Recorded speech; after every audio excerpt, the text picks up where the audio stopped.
Bone అరుగుదల surgeries ఎలా ఉంటాయి అంటే అవి మీకు 8 మిల్లీమీటర్స్ 9 మిల్లీమీటర్స్ చొప్పున ఎంతైతే అరిగిందో అంత కార్ట్లేజ్ వరకు కట్ చేసి దానికి స్పెషల్ జిగ్స్ ఉంటాయి. ఇప్పుడు రోబోటిక్ కూడా వచ్చింది.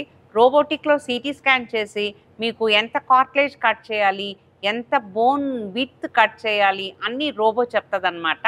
అంటే సిటీ స్కాన్ చేసి ఒక క్యాలిక్యులేషన్ తోటి రోబోటిక్ సర్జరీ చేస్తాము.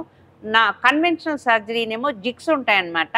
ఆ జిగ్స్లో 8 మిల్లీమీటర్స్ 9 మిల్లీమీటర్స్ చొప్పున ఈ distal part of the femur, proximal part of the tibia ఎక్కడైతే అరుగుదల ఉన్నదో అక్కడ కట్ చేసి సిమెంట్ పెట్టి మంచి ఫ్లెక్సిబుల్ ఇంప్లాంట్ పెడతాం అన్నమాట. అది అరుగుదల సర్జరీ. దాన్ని రీప్లేస్మెంట్ అంటాం. టోటల్ నీ రీప్లేస్మెంట్ అంటాం అన్నమాట. సో ఫ్రాక్చర్స్లో ఏవైతే ఉన్నాయో ఒక ఫ్రాక్చర్ అయింది, నీ దగ్గర ఫ్రాక్చర్ అయింది, అలానే టిబియా ఫ్రాక్చర్ అయింది. టిబియా అంటే లెగ్ మిడిల్ థర్డ్లో ఫ్రాక్చర్ అయితే మీకు ఒక నెయిల్ అనేది వేస్తామన్నమాట. అదే పైన ఫ్రాక్చర్ అయింది అనుకోండి నీ జాయింట్ దగ్గర, అక్కడ బైలేటరల్ ప్లేటింగ్ చేస్తామన్నమాట.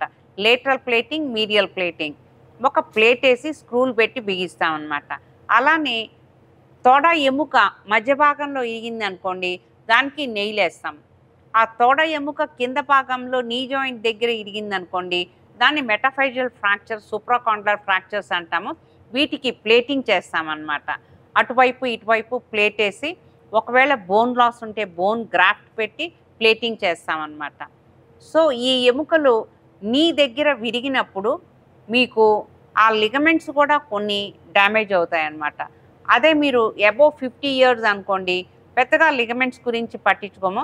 కానీ బిలో 40 ఇయర్స్ యంగ్స్టర్స్లో ఎవరికైనా ఈ నీ దగ్గర ఫ్రాక్చర్స్ అయినప్పుడు మేము ఎంఆర్ఐ కూడా చేసి మీకు ఏ లిగమెంట్స్ కట్ అయినాయి, ఫ్యూచర్లో మీకు ఏది లిగమెంట్ రీకన్స్ట్రక్షన్ చేయాలి, లేకపోతే సేమ్ సిట్టింగ్లో లిగమెంట్ రీకన్స్ట్రక్షన్ చేయాలా అనేది డిసైడ్ చేసుకుంటాం అన్నమాట.